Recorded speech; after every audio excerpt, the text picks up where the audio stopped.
Civil War weaponry, 1861 through 1865.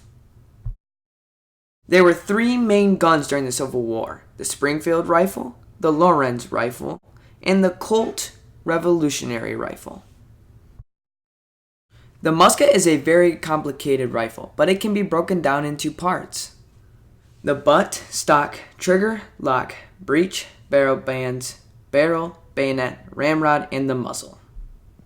The weapons that the Confederate used were called smoothbore. They were extremely inaccurate, but a good soldier could get 3 shots off in a minute. The Union, however, used a special bullet called the mini ball, which had grooves to help it spin, and it would expand, creating a devastating wound. The Union can now use breech loaders instead of muskets, which were faster and way more accurate.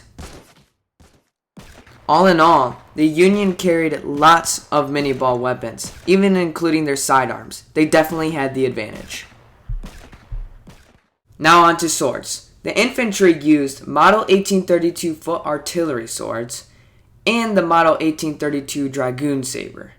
Also, the cavalry used the Model 1840 light artillery saber, which was curved, and the Model 1840 Army non-commissioned officer sword, which was also curved. The infantry in close quarters combat would charge their enemies.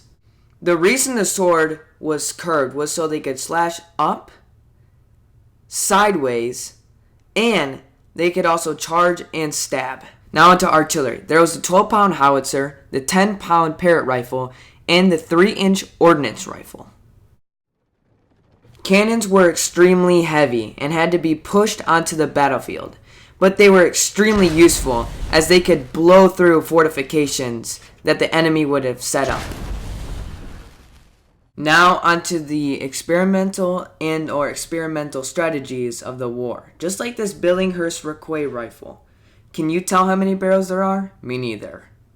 Did you know the Confederate used blankets to catch grenades? That is so silly. The Union used the experimental Gatling gun, which could fire up to 350 rounds per minute. The Confederate used experimental hot air balloons that were used to scout enemy territory. Anyways, that's it. I had a lot of fun making this, and I hope you learned something. Anyways, see ya.